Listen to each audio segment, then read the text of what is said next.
ప్రకృతి ఆధారంగా ఇంటి పైకప్పు మీద వ్యవసాయం చేయండి, కూరగాయలు ఆకుకూరలు పండించి ఆరోగ్యంగా జీవించండి అని వనమాలి సిటీజీ సంస్థలు విస్తృతంగా ప్రచారం నిర్వహిస్తున్నారు.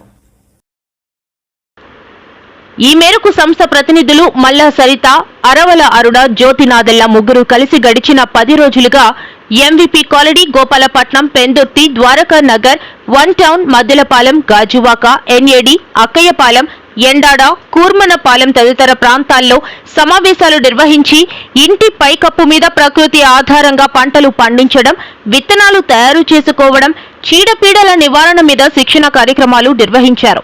ఈ సంస్థలు నిర్వహిస్తున్న కార్యక్రమాల్లో ఎకో వైజాగ్ లో భాగంగా కూరగాయల నారు, విత్తనాలు గ్రీన్ క్లైమేట్ టీమ్ ఎన్జీఓ వ్యవస్థాపక కార్యదర్శి జేవి రత్నం అందజేశారు. ఈ కార్యక్రమాలలో మహిళలు అధిక సంఖ్యలో పాల్గొని తమ ఇంటి వద్ద కూరగాయలు, ఆకుకూరలు, పండ్లు, జాతి మొక్కలు పెంచడం గురించి మాట్లాడారు. పలు అంశాలపై ప్రశ్నలు వేసి తమ సమస్యలకు పరిష్కారాలు సహజ సిద్ధంగా చేయడం గురించి అవగాహన పొందారు. అలాగే పురాతన పద్ధతిలో విత్తనాలు, కూరగాయలు, పండ్లు, జాతి మొక్కలు ఇచ్చి పుచ్చుకునే విధానంలో పంపిణీ చేశారు. ఉద్దేశం ఏంటంటే వాళ్ళ దగ్గర ఉన్నటువంటి సీడ్స్, సాప్లింగ్స్ అన్ని పెంచుకుని తెచ్చి వాళ్ళందరూ షేర్ చేసి ఆ మొక్కల ద్వారా అనేది వాళ్ళ ఇంటి మిద్దె తోటల మీద పచ్చదనాన్ని రూపొందించే విధంగా హరిత వైజాగ్ అనేది మనకి రూపొందాలనే ముఖ్య ఉద్దేశంతో ఇక్కడ అందరూ మీట్ అవ్వడం జరిగింది. ఈ మీట్ లో అలాగే ఏంటంటే మనకి ఎక్కడైనా సరే తక్కువ రేట్ లో ఏదైనా దొరికితే మన గ్రూప్ ఆర్డర్స్ కింద తెచ్చుకుని వాటిని కూడా షేర్ చేసుకోవడం జరుగుతుంది. ఇదే విధంగా ప్రతి ఏరియాలో కూడా మనం మీట్స్ కండక్ట్ చేయడం జరుగుతుంది. ఈ ఏరియా మీట్స్ ద్వారా ఏంటంటే మెయిన్ గా తక్కువ రేట్ లో దొరకడం, అలాగే అందరూ కూడా షేర్ చేసుకునే విధంగా అనేది మిద్దె తోటలకి సమకూరుతుందని తెలియజేసుకున్నాను. అందరికీ నమస్కారం. నా పేరు అరుణ కుమారి. నేను వైజాగ్ లో CTG and plus Vanamali gardening groups కి అడ్మిన్ అండి, వన్ ఆఫ్ ద అడ్మిన్.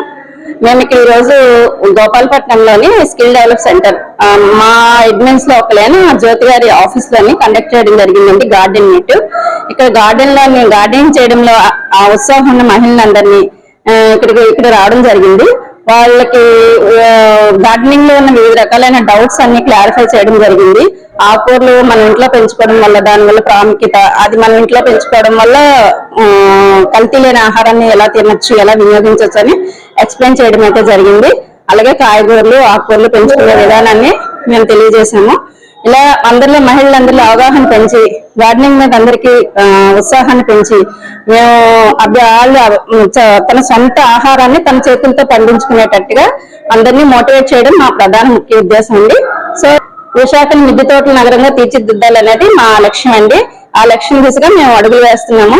ఆ స్పందన కూడా చాలా బాగుందండి. ఆడవాళ్ళందరూ చాలా ఉత్సాహంగా వచ్చి వాళ్ళకున్న అనుమానాలన్నీ చక్కగా నివృత్తి చేసుకున్నారండి. మేము ఇక్కడ అనేక రకాలైన మొక్కలు, తర్వాత విత్తనాలు, గ్రీన్ క్లైమేట్ ఆర్గనైజేషన్ రత్నం సారు నారులు తీసుకొచ్చి మా అందరికీ ఫ్రీగా పంచడం జరిగిందండి. ఇంకా ఇలాగే ఈ విశాఖపట్నంలో అనేక చోట్ల ఇలాగ మీట్స్ ఏర్పాటు చేయడానికి అయితే మేము చర్యలు తీసుకుంటున్నామండి. రేపటి నుంచి 10 రోజుల పాటు ఒక్కొక్క ఏరియాలో ఒక్కొక్క ప్లేస్ ఎంచుకొని ఈ మీట్లన్నీ కండక్ట్ చేయడం జరుగుతుందండి. Thank you. నేను ఒక 2 years బ్యాక్ గవర్నమెంట్ కాలేజ్ లో ప్రిన్సిపల్ గా చేసి రిటైర్ అయ్యాక ఇంటికి వచ్చినప్పుడు అంతా ఖాళీగా అనిపించింది, లైఫ్ శూన్యంలాగా.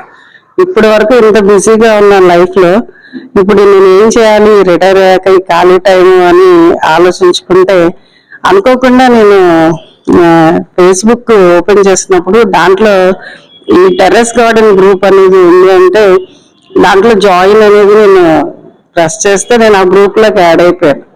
యాడ్ అయిన తర్వాత ప్రతిరోజు చెక్ చేస్తున్నప్పుడు ఆ గార్డెనింగ్ టిప్స్, గార్డెనింగ్ ఫొటోస్, తర్వాత సాయిల్ మిక్స్ ఎలా చేయాలి, పెస్ట్స్ ఎలా కంట్రోల్ చేసుకోవాలి, ఇట్లా చాలా విషయాలు ఒక టీచింగ్ ఫీల్డ్ లో నేను ఉన్నాను కదా, పిల్లలకి ఎలా అర్థమయ్యేలా చెప్తారో అట్లా అంత బాగా షేర్ చేసుకుంటున్నప్పుడు నాకు కూడా గార్డెనింగ్ చేస్తే బాగుంటది కదా, ఈ రిటైర్డ్ లైఫ్ కి ఇది చక్కటి సొల్యూషన్, మంచి హెల్త్ కూడా వస్తుంది, ఆర్గానిక్ మనం పండించుకోవచ్చు, మందు లేకుండా. ఇప్పుడంతా మందులతోనే కదా ప్రాబ్లం అని నేను అనుకుని స్టార్ట్ చేశాను. చేసినప్పుడు కూడా నాకేం అవగాహన లేదు, కాకపోతే ఈ టిప్స్ ద్వారానే నేను తెలుసుకుంటూ ఏమైనా డౌట్స్ ఉంటే నేను పోస్ట్ చేస్తూ అట్లా తెలుసుకున్నాను అనమాట. ఈ ఆర్గానిక్ ఈ పంటల కోసం నేను ఒక మాట చెప్తాను. నా పర్సనల్ లైఫ్ లో ఎక్స్పీరియన్స్ ఏంటంటే, నా ఫ్యామిలీ మెంబర్ ఒకరికి కిడ్నీ ప్రాబ్లం వచ్చి కిడ్నీ ఫెయిల్యూర్ అయినప్పుడు డాక్టర్ అడిగాడు, అసలు ఎందుకు వచ్చింది ఈ కిడ్నీ ఫెయిల్యూర్ మీకు తెలుసా అని అడిగితే, నేను అన్నాను డయాబెటీస్ కంట్రోల్లో లేకపోవడం వల్లేమో సార్ అని అంటే, అది కాదు, ఎరువులు వేసినవి కాకుండా పెస్టిసైడ్స్ వేసినటువంటి పంటలు ఉంటాయి కదా, అవి తినడం వల్ల ఈ కిడ్నీస్ ఫెయిల్ అవుతాయి. మీకు సాధ్యమైతే కనుక మందులు వేయకుండా పండిన పంటలు మీరు కాయగూరలు తెప్పించుకుని పెడితే అది రికవర్ అవడానికి ఛాన్సెస్ ఉంటాయి అని చెప్పినప్పుడు నాకు దాని ఇంపార్టెన్స్ బాగా తెలిసింది.